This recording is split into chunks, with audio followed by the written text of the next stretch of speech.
ప్రియమైన సహోదరి సహోదరులారా, మీకు శుభవార్త. 2025 సంవత్సరంలో మొత్తం 365 అంశాలను మీతో పంచుకోబోతున్నాము. జనవరి 1వ తేదీ నుండి ప్రతిరోజు ఒక అంశము మరియు దానికి సంబంధించిన వాక్యమును పంచుకుంటాము. దయచేసి ఆ వాక్యములను వినండి, ధ్యానించండి మరియు ఆశీర్వదించబడండి. దయచేసి సబ్స్క్రైబ్ చేయండి మరియు మీ స్నేహితులతో పంచుకోండి. ధన్యవాదాలు.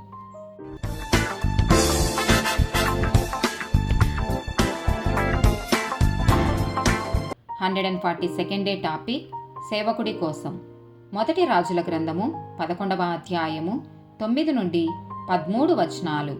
ఇశ్రాయేలుల దేవుడైన యెహోవా అతనికి 2 మారులు ప్రత్యక్షమై, నీవు ఇతర దేవతలను వెంబడింపవలదని అతనికి ఆజ్ఞాపించినను సొలొమోను హృదయము ఆయన యొద్ద నుండి తొలగిపోయెను.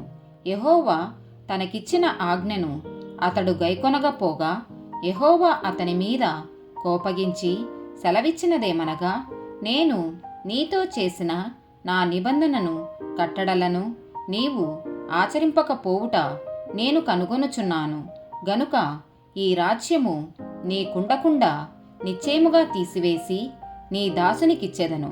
అయినను నీ తండ్రి అయిన దావీదు నిమిత్తము నీ దినములయందు నేను అలాగున చెయ్యక నీ కుమారుని చేతిలో నుండి దాని తీసివేసెదను. రాజ్యమంతయు తీసివేయను. నా దాసుడైన దావీదు నిమిత్తమును నేను కోరుకొనిన యెరూషలేము నిమిత్తమును ఒక గోత్రము నీ కుమారునికిచ్చెదను. 2వ రాజుల గ్రంథము 8వ అధ్యాయము 16 నుండి 19 వచనాలు. అహాబు కుమారుడును ఇశ్రాయేలు వారికి రాజునైన యెహోరాము ఏలుబడిలో 5వ సంవత్సరమందు యెహోషాపాతు యూదా రాజై ఉండగా, యూదా రాజైన యెహోషాపాతు కుమారుడైన యెహోరాము ఏలనారంభించెను. అతడు ఏలనారంభించినప్పుడు 32 ఏండ్లవాడై ఉండి యెరూషలేమందు 8 సంవత్సరములు ఏలెను.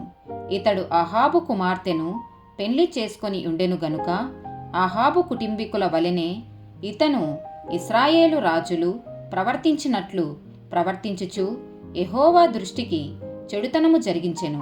అయినను యెహోవా సదాకాలము తన సేవకుడగు దావీదునకును అతని కుమారులకును దీపము నిలిపెదనని మాట ఇచ్చి ఉండెను గనుక అతని జ్ఞాపకం చేత యూదాను నశింపచేయుటకు ఆయనకు మనసు లేకపోయెను. 2వ రాజుల గ్రంథము 19వ అధ్యాయము 32 నుండి 36 వచనాలు. కాబట్టి అష్షూరు రాజును గూర్చి యెహోవా సెలవిచ్చున్నదేమనగా, అతడు ఈ పట్టణంలోనికి రాడు, దానిమీద ఒక బాణమైన ప్రయోగింపడు, ఒక కేడెమునైనను దానికి కనుపరచడు, దాని ఎదుట ముట్టడి దిబ్బ కట్టడు. ఈ పట్టణము లోపలికి రాక తాను వచ్చిన మార్గముననే అతడు తిరిగిపోవును. ఇదే యెహోవా వాక్కు. నా నిమిత్తమును నా సేవకుడైన దావీదు నిమిత్తమును నేను ఈ పట్టణమును కాపాడి రక్షించుదును. ఆ రాత్రియే యెహోవా దూత బయలుదేరి అష్షూరు వారి దండు పేటలో చొచ్చి 185,000 మందిని హతము చేసెను.